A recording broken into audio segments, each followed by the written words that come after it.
Nasihat ke-24, kerjakan 4 perkara. Adapun 4 perkara yang perlu engkau kerjakan itu ialah yang pertama. Tadi 4 perkara yang perlu ditinggalkan. 4 perkara yang perlu dikerjakan. Yang pertama, bahawasanya hendaklah engkau mengukur pergaulanmu kepada Tuhanmu sekira-kiranya jikalau hamba-Mu bergaul kepadamu seperti pergaulanmu dengan Tuhanmu, maka engkau akan merasa puas hati dengan kelakuan hamba itu dan kau tidak marah kepadanya. Jadi apa yang kau tidak suka bagi dirimu daripada perbuatan hamba-Mu yang majazi, iaitu pinjaman, maka janganlah engkau melakukan terhadap Tuhanmu, kerana Tuhanmu adalah Tuhanmu yang sebenar dan kau benar-benar hamba-Nya. Jadi dia kata ukur pergaulan kita dengan Tuhan sebagaimana pergaulan hamba kita kepada kita. Kalau kita marah, hamba kita tak khidmat pada kita. Kita marah, hamba kita tak dengar cakap kita. Kita marah, hamba kita membangkang. Kita marah, hamba kita tak bersyukur. Kita marah, hamba kita tak buat kerja. Kita marah, hamba kita kerja tak sempurna. Kalau benda tu kita boleh marah, maka ukur benda tu dengan Tuhan. Sejauh mana kita dengan sebagai hamba buat benda tu pada Tuhan.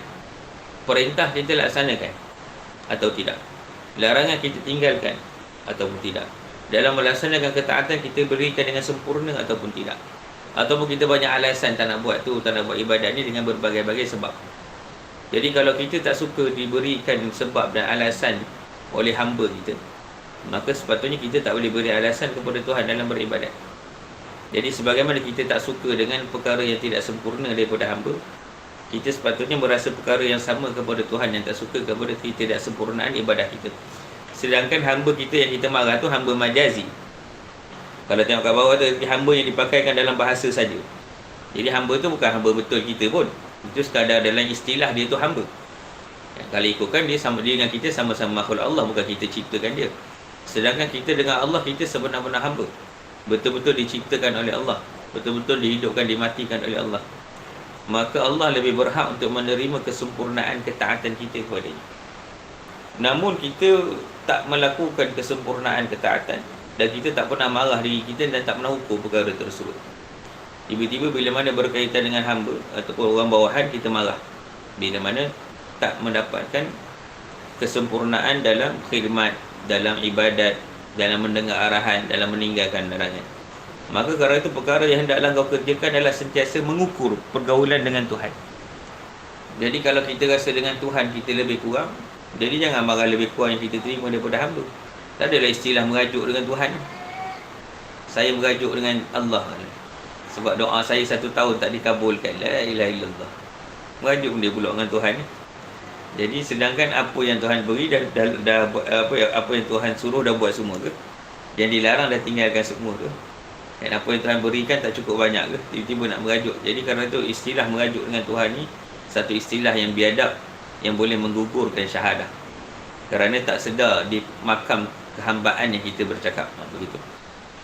Jadi itu yang pertama. Yang kedua, segala perkara yang hendak engkau lakukan bagi orang lain, hendaklah engkau ukurkannya bagi dirimu dahulu. Jadi apa yang kau suka orang lain lakukan terhadap dirimu, maka buatlah perkara itu terhadap orang lain. Kerana iman seorang hamba tidak akan sempurna sehingga ia mencintai seluruh manusia pada apa-apa yang ia mencintai pada dirinya sendiri. Jadi tadi pergaulan dengan Tuhan. Yang kedua, pergaulan kita dengan manusia. Maka ukur pergaulan kita dengan manusia. Apa yang diri kita suka, maka jadikan perkara itu orang lain juga terima. Kerana orang yang sempurna iman mesti akan suka apa yang pada orang lain seperti mana dia suka apa ada pada diri dia. Kalau dia suka menerima keramahan, sebagai orang beriman, hendaklah diberikan keramahan tersebut kepada orang lain, supaya orang lain juga rasa ramah.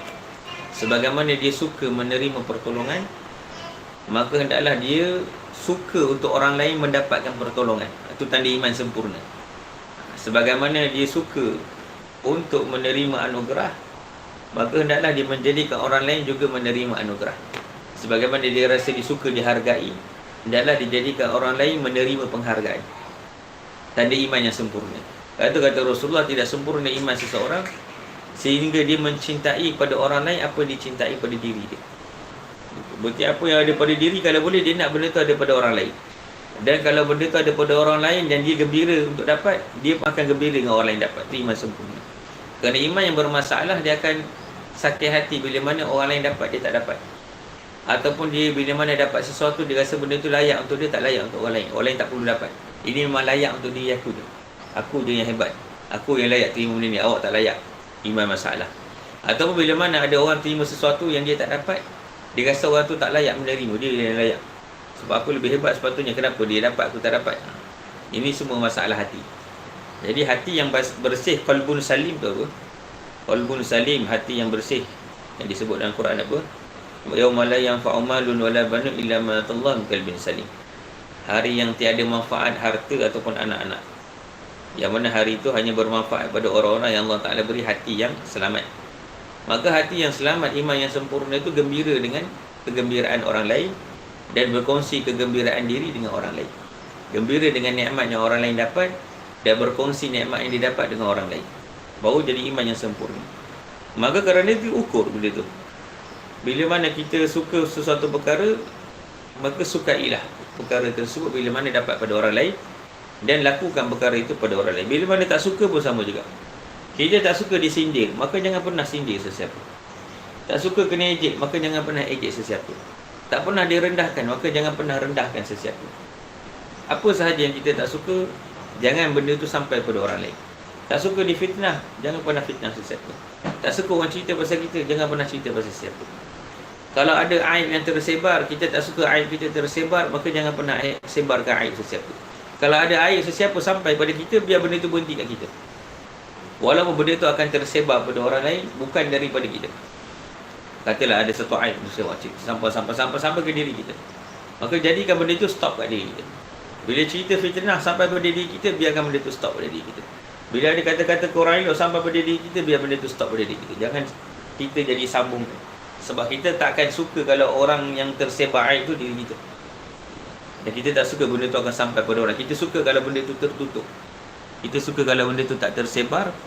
Maka jadikan benda itu tak tersebar juga daripada diri kita terhadap orang lain.